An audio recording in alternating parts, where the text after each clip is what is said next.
it's really good on the back end. It's really good in the middle. Without Reddick, it feels like it's a step back up front. But I ultimately think he's going to be here, and all of these things kind of sort themselves out. But this situation, there's no way around it. It's way uglier than anybody expected it to be. Yeah, it's obnoxious. That's how I kind of described it, that we have to deal with this. I do think it will get resolved by the end of this week. We're recording this Tuesday. I think the money talks on both sides, and I think the negative press and all of it being out there's enough leverage pressing this to get completed sooner rather than later, where I feel like he's out there or signed around the time that they have the scrimmage Saturday. By then we're into August. By then we're getting near panic time, to be fair. We've said be patient with that. What did we set the date at? It was like August 5th, we were saying, was like the over-under. So that's roughly around this weekend. It's like, get it done by like Saturday or Sunday. It's very costly for him right now, by the way. Yeah, he's getting killed in the checkbook. And look, maybe the Jets reimburse him on some of this stuff. The Jets, definitely.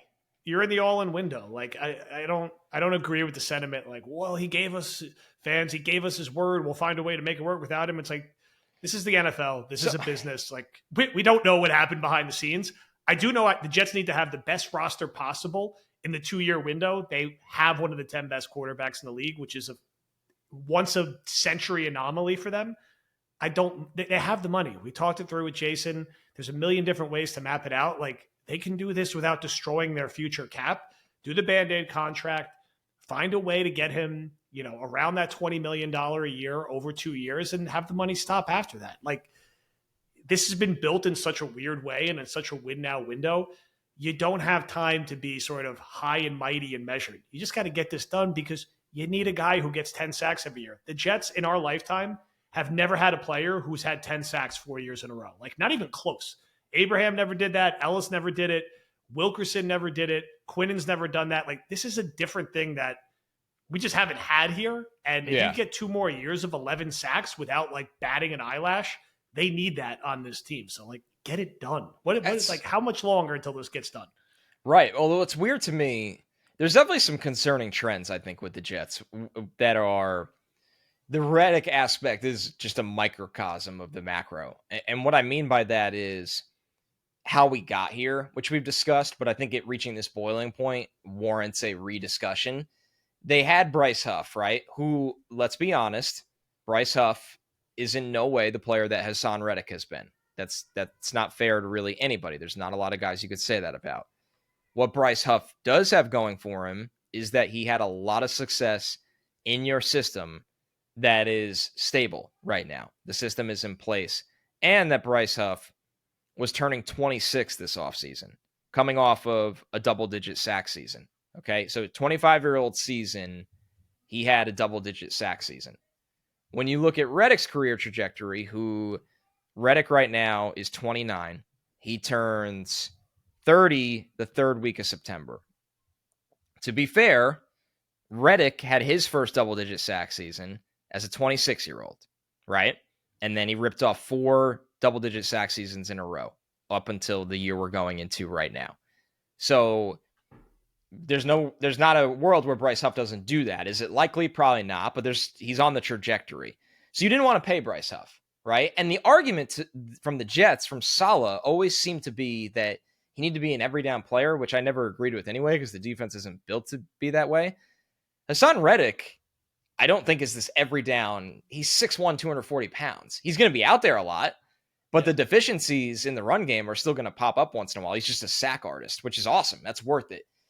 So I don't really, the Jets' process of getting here, there's things to poke holes in that I'm not saying are the absolute truth, but things I'm at least wondering right now. Are they a team right now that outside of a very few rare players doesn't really seem interested in giving out these long-term guaranteed money deals? Because the Huff deal was reasonable in my opinion. But when you look at Bryce Huff's contract at the end of the day, he got a 3-year contract.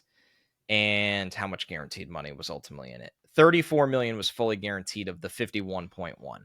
So obviously, at least 2 years of it are really, really guaranteed. It feels like when you hear the discussions leaking out when they got Reddick, they loved the idea that Reddick was a mercenary, right? He Yeah. was almost this guy that was on the expiring year of his contract at a reasonable number for his production, that he was hungry, that he was going to try to ball out in this contract year. And then the Jets can figure it out after that. And we don't know what that means. We don't know if that's even truthful, right? Teams say that all the time. Oh, we want to see you perform, and then we'll see what happens. There's no binding contract when you say that. You can just let him walk. You don't have to offer him $1 after that. And maybe they were being truthful. We don't know. But the reality is, to be fair to Haason Reddick, and not a lot of people want to hear this right now, because I know a lot of the fan base is mad at Haason Reddick, which, to be honest with you, these leaks that are team-sided are built to make the fan mad at the player, not the team. I think you could be a little frustrated with both, as are most cases. To be fair to Haason Reddick right now, as he approaches 30 years old, he's already dominated for 4 years, right? The Eagles wanted to move him because he wanted his money. The Eagles instead wanted to get younger at the position and signed the guy the Jets didn't sign and get ahead of. So the Jets here right now, are they, because we're going to learn a lot about this with Michael Carter. That's why I'm saying all of this. We don't know if they've had real talks with Michael Carter's camp. All they do, especially Saleh, is praise Michael Carter. The tape from Michael Carter has been phenomenal. He is one of the best slot players in football. The slot is a vital position in the scheme of this defense, and he's a huge part of this defense. So if they play the same game with Michael Carter, and let's give them time, that they did with Bryce Huff, I am pressing the concerned button. And at some point, I don't know if you can just always press that button at Saleh and Joe Douglas, because lack of extensions is a owner business side thing just as much, if not more, than the football side. And I think people hearing me say that, like giving the staff and the front office almost a cop-out, should mean something, honestly.